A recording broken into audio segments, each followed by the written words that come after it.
প্রিয় শিক্ষার্থীবৃন্দ, সবাইকে জানাচ্ছি আন্তরিক অভিনন্দন ও শুভেচ্ছা।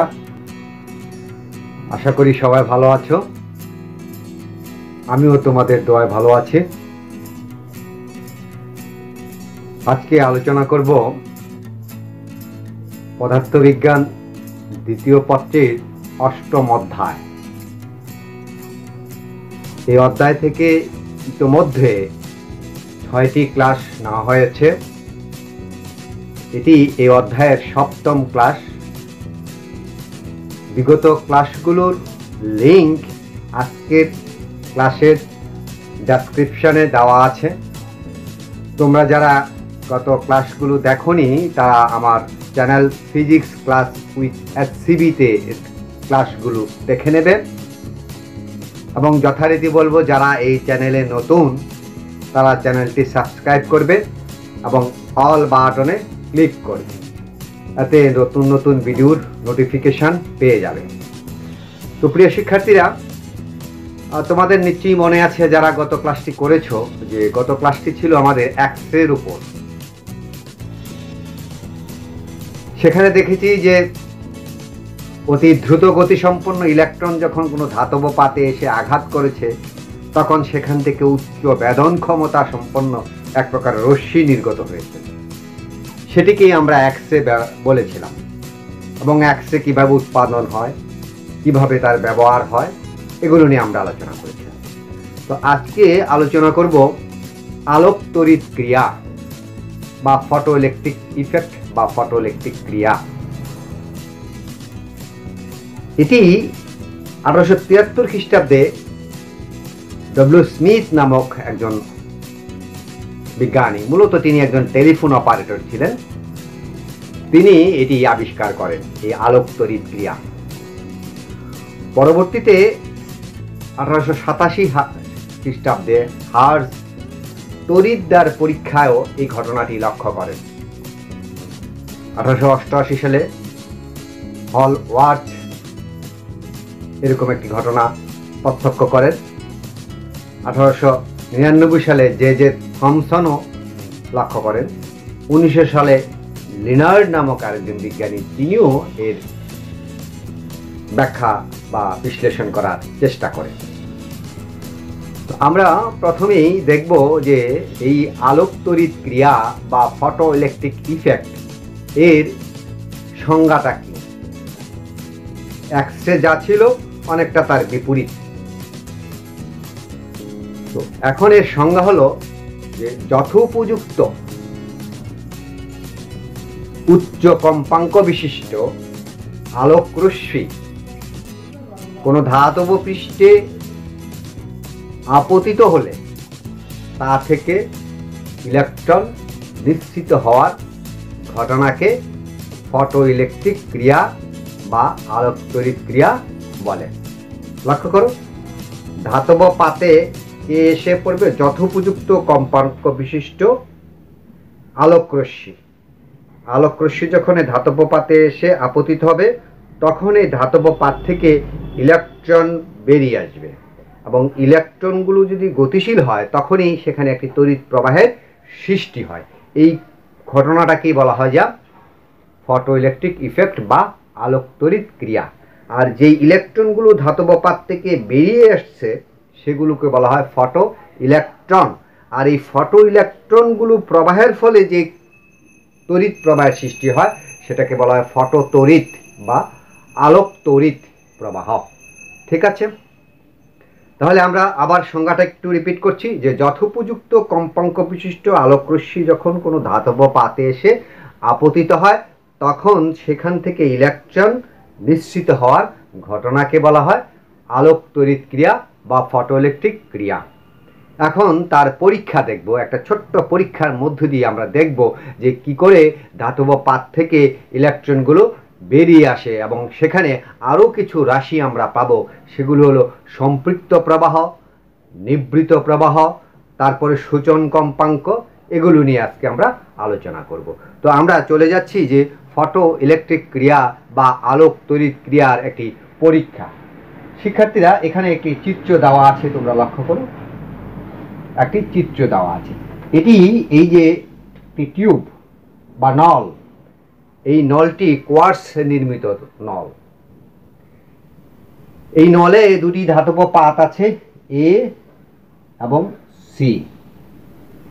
ঠিক আছে, তো এই ধাতব পাতগুলোর উপরে সাধারণত প্রলেপ দেওয়া থাকে। সেই প্রলেপগুলো হতে পারে সোডিয়াম বা পটাশিয়াম ইত্যাদি ক্ষারীয় পদার্থের প্রলেপ দেওয়া থাকে। কোন পাতগুলোর উপরে? এ এবং সি পাতগুলো, এগুলো ধাতব পাত। আচ্ছা, এবং এই এ এবং সি পাতগুলোকে দেখো এখানে রোধ, ব্যাটারি, মিলিমিটার, ভোল্টমিটারের সাথে সংযোগ দেওয়া হয়েছে। ঠিক আছে, এগুলোর সাথে সংযোগ দেওয়া হয়েছে। তো যখনই বহিস্থ কোনো উৎস থেকে যথোপযুক্ত বিশিষ্ট আলোক রশ্মি এসে এই এ পাতে অর্থাৎ এ ধাতব পাতে এসে আলোক রশ্মিগুলো যখন আপতিত হচ্ছে, তখন এখান থেকে ইলেকট্রনগুলো বেরিয়ে আসছে, ইলেকট্রনগুলো বের হয়ে আসছে। ঠিক আছে, এবং এই ইলেকট্রনগুলো এই সি, দেখো এই যে সি যে ধাতব পাতটা আছে তার সাথে ব্যাটারির ধনাত্মক প্রান্ত সংযোগ দেওয়া আছে। ফলে ইলেকট্রনগুলো এই সি দ্বারা আকর্ষিত হয়ে সি এর দিকে গতিশীল হবে এবং এখানে একটি তড়িৎ প্রবাহের সৃষ্টি হবে।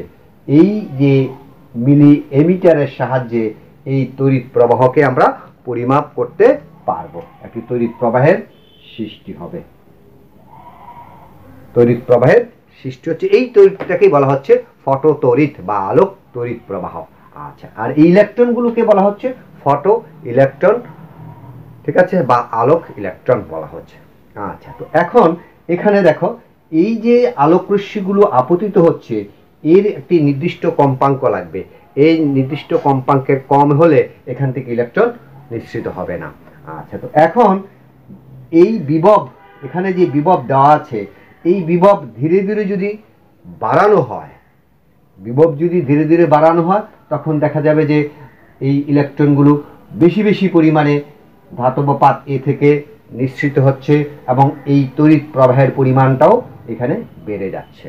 ঠিক আছে, তারপরে আরও বৃদ্ধি করলাম বিভব পার্থক্য এ এবং সি এর মধ্যে, আরও বেশি ইলেকট্রন প্রবাহ হলো, আরও বেশি ফটোতড়িৎ প্রবাহ আমরা এখানে মিলি এমিটারে পাবো। একটা পর্যায়ে এভাবে বাড়াতে বাড়াতে, বিভব বাড়াতে বাড়াতে এক পর্যায়ে দেখা যাবে যে এখান থেকে আর কোনো ইলেকট্রন, আর যতই বিভব বাড়াই না কেন, তড়িৎ প্রবাহ আর বাড়ে না।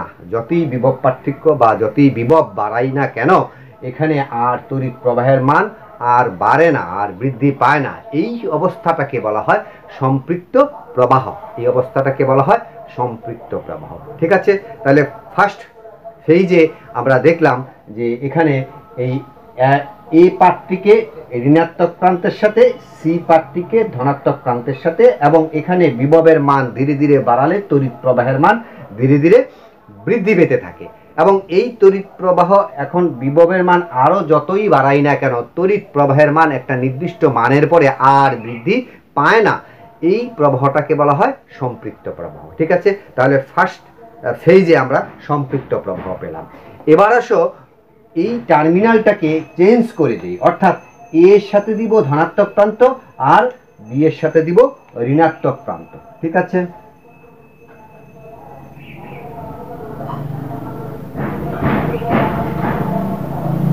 এর সাথে ধনাত্মক প্রান্ত, বি এর সাথে ঋণাত্মক প্রান্ত দিলাম। ঠিক আছে, উল্টো সংযোগ দেওয়া হলো। এর ফলে কি হচ্ছে যে এখন আর কিন্তু 2-4টা ইলেকট্রন নিঃসৃত হবে। টার্মিনালগুলো চেঞ্জ করে দেওয়ার কারণে, ব্যাটারির টার্মিনালগুলো চেঞ্জ করে দেওয়ার কারণে এই পার্ট থেকে, এখান থেকে আলোক রশ্মি এসে আপতিত হওয়ার পরে এখান থেকে কিছু কিছু ইলেকট্রন নিঃসৃত হবে। ফলে এখানে যে এই যে মিলি এমিটারের মধ্যে তড়িৎ প্রবাহের মানটা কমে আসবে। ঠিক আছে, এখন এইভাবে এখান থেকে এই যে বিভবের মান যদি বাড়াইতে থাকি, দেখা যাবে যে তড়িৎ প্রবাহের মান আরও কমে যাবে। আরও বিভবের মান বাড়ালাম, তড়িৎ প্রবাহের মান আরও কমে যাবে। এইভাবে কমতে কমতে দেখা যাবে যে তড়িৎ প্রবাহের মান এক পর্যায়ে শূন্য হয়ে যাবে।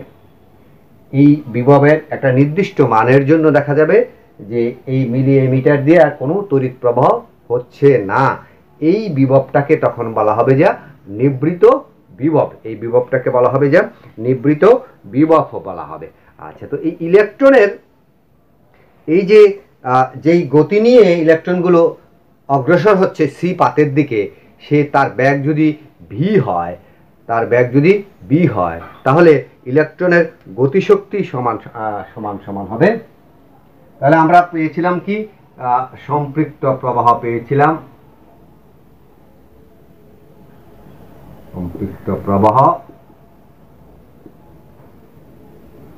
নিবৃত বিভব,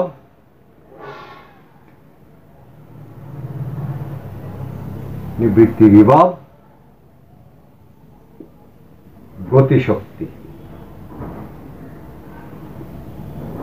কে সমান সমান হবে ই ভি নট। ই হলো ইলেকট্রনের আধান, আর এখানে ভি নট হলো যে কি, যে বিভব পার্থক্য। এখানে হলো বিভব পার্থক্য ভি নট। ঠিক আছে, তাহলে এখন এখানে লক্ষ্য করো যে এই ভি নটটা হলো আমাদের নিবৃত্তি বিভব। আচ্ছা, তাহলে আমরা জানি যে গতিশক্তি সমান সমান half of M V M square equal to E V naught. এখানে এম হলো ইলেকট্রনের ভর, এম হলো ইলেকট্রনের ভর, এবং এই ভি এম হলো ইলেকট্রনের সর্বাধিক ব্যাগ। ইলেকট্রনের সর্বাধিক ব্যাগ হলো ভি এম, আর ভি নট এখানে দেখো দুইটা ভি এম, একটা হলো ভি নট আর একটা হলো ভি এম। এই ভি নটটা হলো নিবৃত বিভব, ভি এম হলো ইলেকট্রনের সর্বাধিক ব্যাগ, আর এই ভি নটটা হলো নিবৃত্তি বিভব।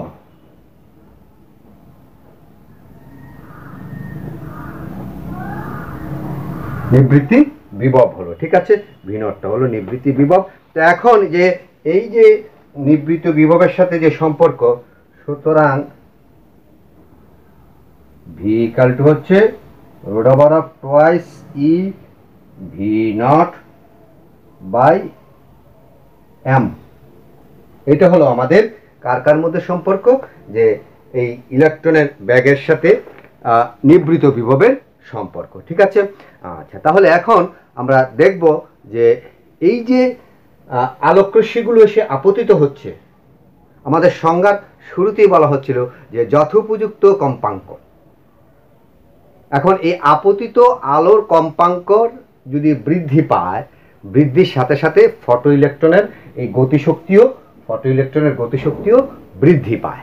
ঠিক আছে, আচ্ছা, যদি এখন এই কম্পাঙ্ক হ্রাস করা হয়, আপতিত আলোর কম্পাঙ্ক যদি হ্রাস করা হয়, তাহলেও দেখা যাবে যে এখানে এই ইলেকট্রনের গতিশক্তি হ্রাস পায়। তাহলে এখন ইলেকট্রনকে এই ধাতব পাত থেকে নিঃসরণ করতে হলে, নির্গত করতে হলে, এই যে কম্পাঙ্ক, যে আলোকরশ্মি এসে পড়তেছে, তার একটা মিনিমাম কম্পাঙ্কের প্রয়োজন আছে। একটা সর্বনিম্ন কম্পাঙ্কের নিচে হলে, যেনতেন কম্পাঙ্ক হইলেই আলোকরশ্মিটার যেনতেন কম্পাঙ্ক হলেই এই পাত থেকে ইলেকট্রন নির্গত হবে না। ইলেকট্রনকে নির্গত করতে হলে এই আপতিত আলোকরশ্মির একটা মিনিমাম বা ন্যূনতম কম্পাঙ্ক আছে। এই ন্যূনতম কম্পাঙ্কটাকে বলা হয় সূচন কম্পাঙ্ক। সূচন কম্পাঙ্ক, এই ন্যূনতম কম্পাঙ্কটাকে বলা হয় সূচন কম্পাঙ্ক। ঠিক আছে, আচ্ছা, তাহলে আবার বলছি যে আপতিত আলোর কম্পাঙ্ক যদি বৃদ্ধি পায়, ফটো ইলেকট্রনের গতিশক্তিও বৃদ্ধি পায়, আবার কম্পাঙ্ক হ্রাস পেলে ফটো ইলেকট্রনের গতিশক্তিও হ্রাস পায়, এবং এখান থেকে ধাতব পাত থেকে ইলেকট্রনকে নিশ্চিত করতে হলে এই আপতিত আলোকরশ্মির একটা মিনিমাম কম্পাঙ্কের প্রয়োজন পড়ে। এই মিনিমাম কম্পাঙ্কটাকেই বলা হচ্ছে যে কি, আমাদের সূচন কম্পাঙ্ক। ঠিক আছে, এখন আমরা দেখব যে ফটো আলোক তড়িৎ ক্রিয়া বা ফটো ইলেকট্রিক ক্রিয়ার কিছু বৈশিষ্ট্য আমরা দেখব।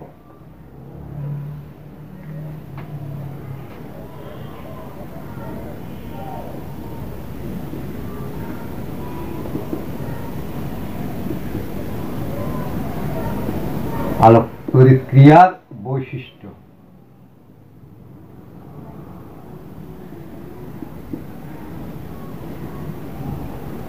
ফটো আলোক তড়িৎ ক্রিয়ার বৈশিষ্ট্য।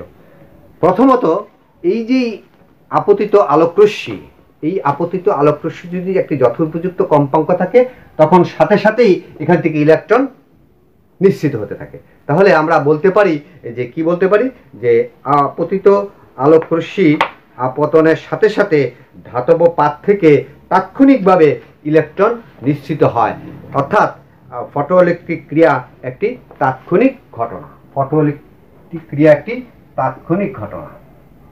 ফটোইলেকট্রিক ক্রিয়া একটি তাৎক্ষণিক ঘটনা, অর্থাৎ পড়ার সাথে সাথে সেখান থেকে ইলেকট্রনগুলো নিঃসৃত হবে। এখানে কোনো টাইম অপচয় হবে না, সময়ের কোনো অপচয় হবে না।